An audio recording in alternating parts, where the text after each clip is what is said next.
오미크론 변이가 급속히 확산하면서 어제 국내 코로나19 신규 확진자 역대 최다입니다. 8,571명 발생했습니다.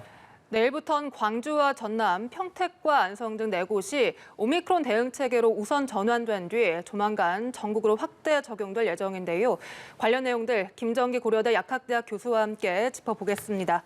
어서 오십시오. 어서 오십시오. 안녕하세요. 네, 처음 보는 숫자입니다. 이 8,571명. 역대 최다인데요. 앞으로도 이런 식으로 급증세를 보일 거라 예상을 하십니까?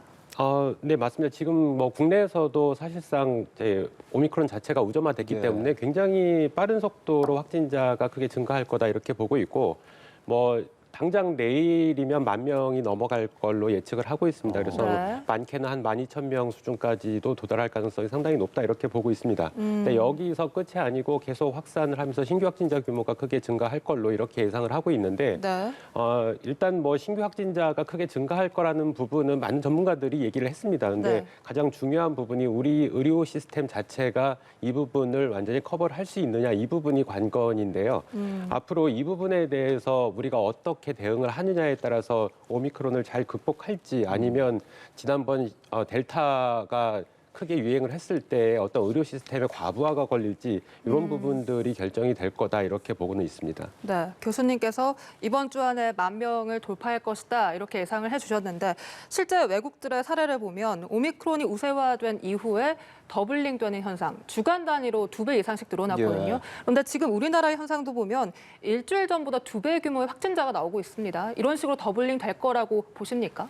일단 확진자가 어느 일정 수준까지는 계속 증가를 할 거다라고는 보고 있습니다. 다만 해외 사례하고 조금 차이점은 네. 우리나라 같은 경우에는 기본적으로 아직까지 방역 수칙을 잘 지키고 있거든요. 그러니까 대표적으로 미국이나 영국, 프랑스 같은 곳에서는 마스크 착용이 굉장히 미흡한 부분이 상당히 있습니다. 그러다 보니까 확산세가 굉장히 급격하게 증가했던 그런 경향을 보였지만 우리나라 같은 경우에는 마스크를 기본적으로 잘 쓰고 있고요. 그리고 방역 조치도 해외들보다는 사실상 좀 강화돼 있는 상태거든요. 그렇기 때문에 급속하게 외국 사례처럼 더블링이 급격하게 일어나지는 않을 거라고는 보고 있는데, 네. 일단 뭐 그럼에도 불구하고 우리가 마스크를 철저하게 쓸 수 없는 부분들이 상당히 있거든요. 그래서 이러한 부분들을 실제로 매개로 해가지고 감염이 급속하게 확산은 될 거다 이렇게는 보고 있습니다. 네, 오늘 발표된 수치를 조금 더 살펴보자면 위중증 환자는 300명대로 내려왔습니다. 392명, 사망자 23명 이렇게 나와 있는데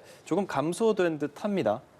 네, 지금 뭐 델타 그 위중증 환자나 사망자 같은 경우에는 지난 델타가 유행을 하면서 그 당시에 감염됐던 분들 중에서 주로 발생을 하고 있는 상황인 거고요.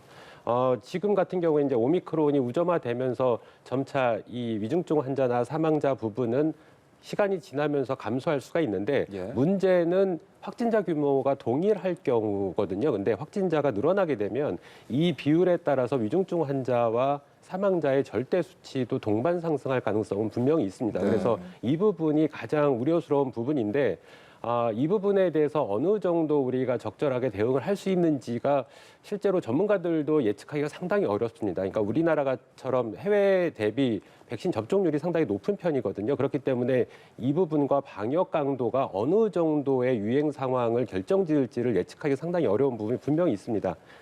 그럼에도 불구하고 어쨌든 높은 백신 접종률과 방역 수칙을 잘 이행하고 있다는 부분은 상당히 긍정적으로 작용을 할 거다 이렇게는 보고는 있습니다. 네, 이 국내 오미크론 감염자를 대상으로 조사를 해봤더니 치명률이 0.16%, 독감보다 조금 높은 것으로 나타났습니다. 델타의 5분의 1 수준인데 이 치명률은 어떻게 이해를 하면 됩니까?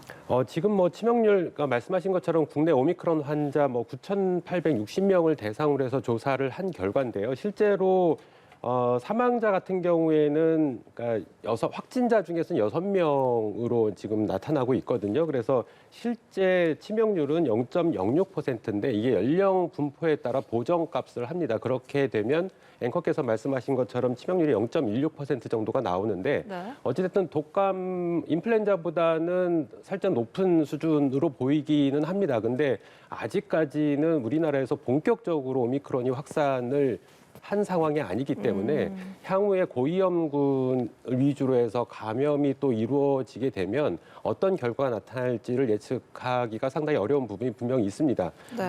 거기에 더불어서 유행 규모가 갑자기 늘어나게 되면 적절하게 의료 시스템이 대응을 못할 수가 있거든요. 그러니까 네. 지금 같은 경우에는 감염자에 대한 어떤 관리가 잘 이루어지고 있는 상황입니다. 왜냐하면 확진자가 아직 크게 증가를 했지는 않았기 때문에. 근데 앞으로 10,000명, 그러니까 수만 명 단위로 확진자가 나타나게 되고 네. 이에 따라서 입원자도 급격하게 늘어나게 되면 분명히 입원이나 이런 부분을 못하는 상황이 발생할 수가 있거든요. 그러니까 적절한 시기에 우리가 의료 체계에서 지원을 못 해주게 되면 네. 여기에 위중증 환자, 사망자가 또 늘어날 수가 있다. 그러니까 이 부분이 치명률이 더 증가할 가능성은 여전히 있다. 이렇게는 보고 있습니다. 예. 이렇게 역대 최다를 기록한 상황에서 설 연휴를 앞두고 있습니다. 김부겸 총리는 가급적이면 고향에 가지 말고 혹시나 불가피하게 가더라도 3차 접종을 맞고 가달라라고 이야기를 했습니다. 이 3차 접종 필요성에 대해서 교수님도 같은 생각이신가요? 일단 3차, 그러니까 2차 접종만으로는 오미크론에 대한 예방 효과가 상당히 떨어집니다. 근데 반면에 3차 접종을 하게 되면 한 70%까지 다시 예방 효과가 상승하는 걸로 이렇게 나와 있거든요. 더군다나 중증화 예방률 같은 경우에는 90% 정도를 보이고 있기 때문에 네. 3차 접종이 도움이 상당히 되는 부분은 맞다라고 볼 수가 있습니다. 뭐 그렇기 때문에 적어도 3차 접종을 받으시는 게 오미크론 상황에서 자신을 보호하고 더군다나 이제 매개로 해서 다른 사람 가족들을 또 전파를 시킬 가능성이 있거든요. 그래서 이러한 부분에 있어서는 3차 접종의 필요성은 인정이 된다라고 생각을 할 수가 있습니다. 네. 그리고 또 한 가지 부탁한 것이 마스크는 KF80 이상만 써달라 이런 네. 당부도 있었거든요. KF80 이상이어야만 오미크론에 좀 더 효과적이다 이렇게 볼 수가 있습니까? 뭐 그 부분은 사실상은 그렇게 볼 수는 없습니다. 그러니까 이 KF80 이상의 마스크가 뭐 오미크론에 대해서는 효과적이고 뭐 델타 같은 경우에는 KF80 이상이 아니어도 된다 이런 거는 아니거든요. 그러니까 같은 바이러스이기 때문에 기본적으로 마스크의 효과는 상당히 동일하다라고 볼 수가 있는데 어쨌든 뭐 델타든 오미크론이든 기존의 코로나19 바이러스든 간에 적어도 KF80 이상이 예방 효과가 상당히 높은 거는 맞다라고 볼 수가 있고요. 특히나 뭐 비말 차단이라든가 면 마스크 이런 부분들은 특히 그 안면하고 밀착하는 효과가 상당히 떨어질 수가 있거든요. 그렇기 때문에 적어도 KF80 이상을 착용하는 게 바람직하고 특히나 KF80 이상을 착용을 하더라도 안면 밀착에 상당히 신경을 쓸 필요가 있다. 더군다나 특히 대중교통이라든가 아니면 사람들이 다수가 밀집하는 공간에서는 이 안면하고의 마스크와 사이의 밀착 부분이 상당히 중요할 수 있다. 이렇게 예. 보시면 될 것 같습니다. 네, 이번 연휴 기간 확진자 추이를 좀 지켜봐야 할 것 같고요. 내일부터 오미크론 방역 체계로 전환이 되죠. 광주, 전남, 평택, 안성 네 곳부터 적용이 되는데요. 달라지는 것 중에서 눈에 띄는 것. 이제 검사자들이 다 선별진료소 가서 줄 서는 것이 아니라 PCR 검사가 아니라 뭐 항원, 빠르게 신속 항원 이런 검사를 받게 된다고요? 네네. 지금 이제 오미크론 대응 체계로 전환이 되면 가장 핵심적인 부분이 일단 진단 부분에서 이제 달라지게 됩니다. 그래서 말씀하신 것처럼 기본적으로 지금까지는 우리가 언제든지 의심 상황이면 선별진료소나 임시선별진료소에서 PCR 검사를 받을 수가 있었는데 그랬었죠. 일단 오미크론 대응 체계로 전환이 되면서부터는 그게 불가능하다라고 보시면 될 것 같고 반면에 예외적인 부분은 있습니다. 그러니까 60세 이상의 고령층이라든가 아니면 밀접적 조차로 분류돼서 방역 당국의 어떤 그러니까 PCR 검사를 받으라는 지침이 있는 경우에는 바로 PCR 검사는 가능한데 예. 이러한 경우가 아니라고 하면 기본적으로 신속 항원 검사를 먼저 받으시고 그중에 양성 결과가 나왔을 때 PCR 검사를 다시 받는다 이렇게 보시면 될 것 같습니다. 네. 그러니까 내일부터 4개 지역만 전환이 되는 건데 전국적으로 언제 전환이 될지 구체적인 시점이 아직 나오지 않고 있어서요.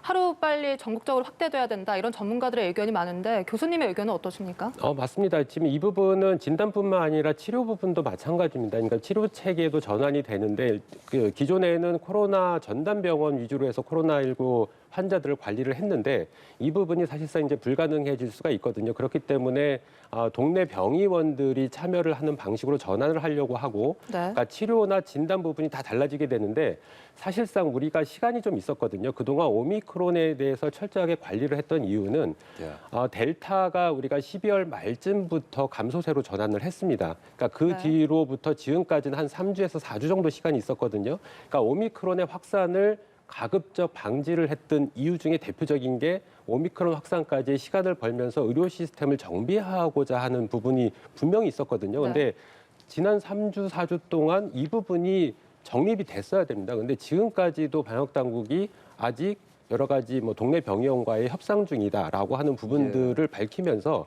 아직까지 완벽하게 전환을 못한 상태거든요. 그래서 이 부분이 왜 지난 3주, 4주 동안 과연 어떤 부분들이 진행이 됐느냐라는 부분에 상당히 의구심이 좀 가고요. 이런 대응체가 사실상 지금까지 완벽하게 정립이 안 됐다라는 얘기는 향후 혼선이 상당히 우려가 된다 이렇게 볼 수가 있습니다. 네. 오미크론이 확산하면서 많은 국민들이 이제 집 앞 의원에서 코로나 검사를 하고 진료를 받고 이런 시스템을 기대를 하고 있고 방역 당국도 지금 준비를 중입니다. 그러면 왜 동네 의원들과 아직도 확정된 부분이 없는 겁니까? 동네 의원 같은 경우에는 규모 자체가 작고요. 그리고 의료진도 굉장히 제한적입니다. 경우에 따라서는 한 명의 의사가 환자를 관리하는 부분도 있거든요. 네. 이렇게 됐을 경우에는 코로나19 환자와 일반 다른 비코로나19 환자들 간의 동선이 겹치는 경우가 있습니다. 이렇게 되면 병원을 매개로 해서 오히려 또 오미크론이 확산할 수가 있거든요.